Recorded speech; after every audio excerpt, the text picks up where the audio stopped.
4 ಸ್ಪೂನಷ್ಟು ಎಣ್ಣೆ ಹಾಕ್ಕೊಳ್ಳಿ.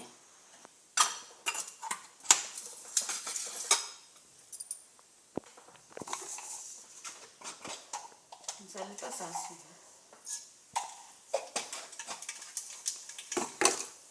ಸ್ವಲ್ಪ ಸಾಸಿವೆ ಹಾಕ್ಕೊಂಡು ಸಿಡಿದ ಮೇಲೆ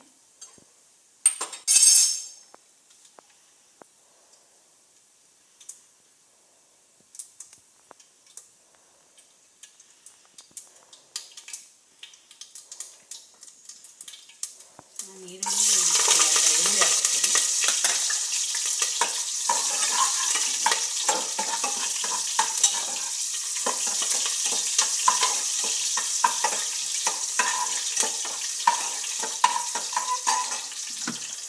ಫಸ್ಟು ತರಕಾರಿ ರುಬ್ಬಿರೋ ಖಾರನ ಎಣ್ಣೆ ಚೆನ್ನಾಗಿ ಫ್ರೈ ಮಾಡ್ತೀನಿ.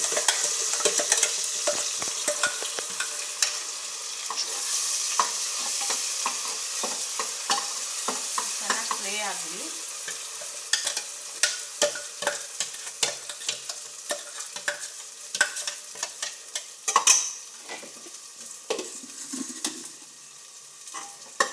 ಸ್ವಲ್ಪ ಎಣ್ಣೆ ಚೆನ್ನಾಗಿ ಫ್ರೈ ಆಗಬೇಕು.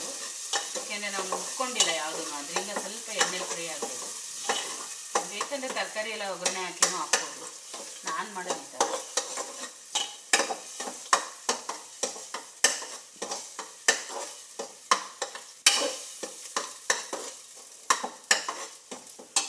ಆಮೇಲೆ ಒಂದು ಸ್ವಲ್ಪ ತರಕಾರಿ ಎಲ್ಲ ಹಾಕಿದ್ಮೇಲೆ ಒಂದು ಅರ್ಧ ಟೊಮೊಟೊ, ಒಂದು ಸ್ವಲ್ಪ ಕೊತ್ತಂಬರಿ ಮೆಥಿ ಲಾಸ್ಟಲ್ಲಿ ಹಾಕೋಣ.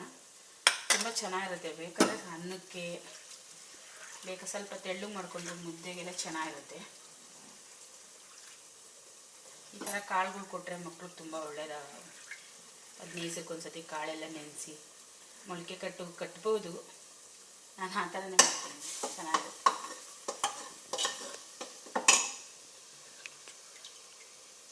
ಸಾಗುಗೆಲ್ಲ ಇದು ತುಂಬ ಚೆನ್ನಾಗಿರುತ್ತೆ.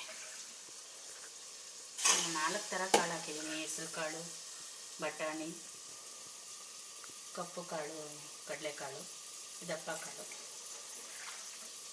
ಮಕ್ಕಳು ಒಂದು ಸತಿ 10 ದಿನಕ್ಕೊಂದು ಸತಿ 15 ದಿವಸಕ್ಕೆ ಕೊಟ್ಟರೆ ತುಂಬ ಒಳ್ಳೆಯದು ಕಾಳುಗಳೆಲ್ಲ.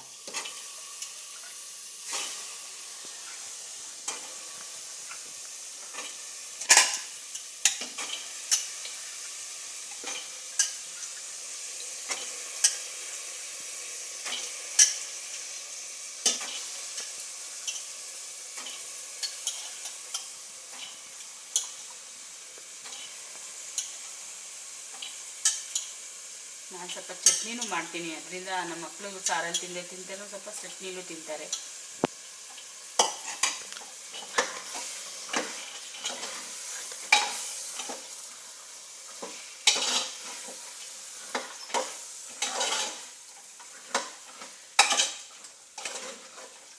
ಸಾಗುನಲ್ಲೇ ನಾನು 4-5 ಥರ ಸಾಗುನೂ ಮಾಡ್ತೀನಿ. ಜಾಸ್ತಿ ಮಸಾಲೆ ಇಲ್ದಿರೋ ಸಾಗು ಅದೆಲ್ಲ ಮಾಡ್ತೀನಿ.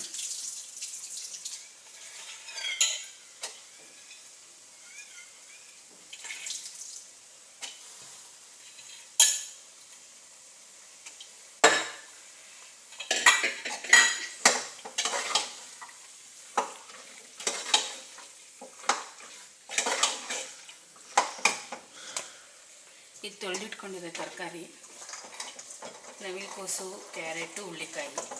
ಬೇಕಾ ಆಲೂಗೆಡ್ಡೆ ಹಾಕ್ಕೋಬೋದು, ತುಂಬ ಚೆನ್ನಾಗಿರುತ್ತೆ. ಎಲ್ಲ ಥರ ತರಕಾರಿ ಹಾಕಿ ಮಾಡಿದ್ರೆ ಮಕ್ಕಳು ತಿಂತಾರೆ. ಈ ಥರ ಸ್ವಲ್ಪ ಮೇಲ್ಡಾಗಿ ಒಂದು ಸ್ವಲ್ಪ ಮಸಾಲೆ ಸ್ವಲ್ಪ ಕಮ್ಮಿ ಹಾಕ್ಬಿಟ್ಟು ಮಾಡಿದ್ರೆ.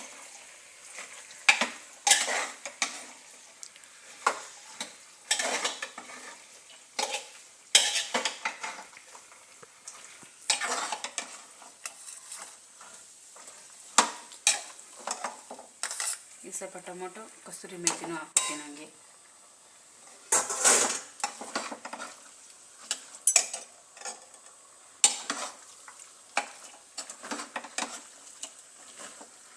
ಆಮೇಲೆ ನೀರು ಹಾಕ್ಕೊಳ್ಳೋಣ, ಎಷ್ಟು ನೋಡ್ಕೊಳ್ಳೋಣ.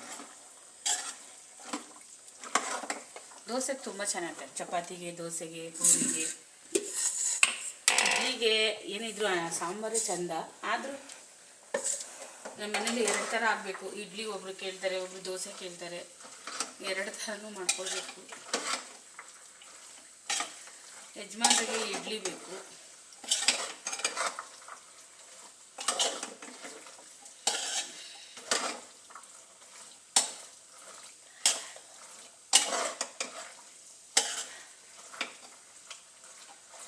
ಸ್ವಲ್ಪ ಚೆನ್ನಾಗಿ ಅದು ನೀರು ಬಿಟ್ಕೊಳ್ಳಿ.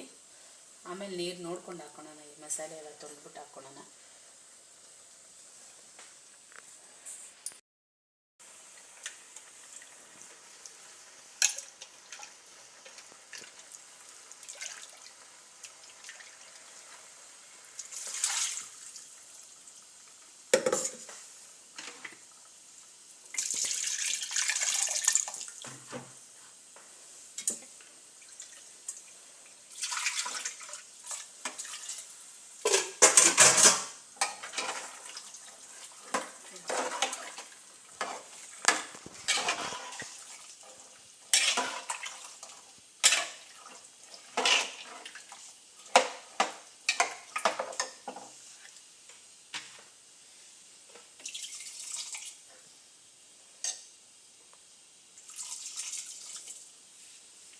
ಸಾಕು ಫ್ರೆಂಡ್ಸ್, ನೀರು ಸ್ವಲ್ಪ ಗಟ್ಟಿಗೆ ಇರಲಿ.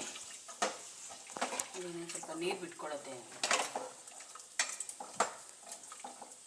ಸ್ವಲ್ಪ ಕಡಲೆ ಹಾಕಿರೋದ್ರಿಂದ ಸ್ವಲ್ಪ ಮಂದ ಬರುತ್ತೆ. ಉಪ್ಪು ಹಾಕೋಣ ಸ್ವಲ್ಪ. ನಾನು ಜಾಸ್ತಿ ಕಲ್ಲುಪ್ಪು ಹಾಕೋದು, ನಾನು ನೆನೆಸುಪ್ಪು ಹಾಕಲ್ಲ.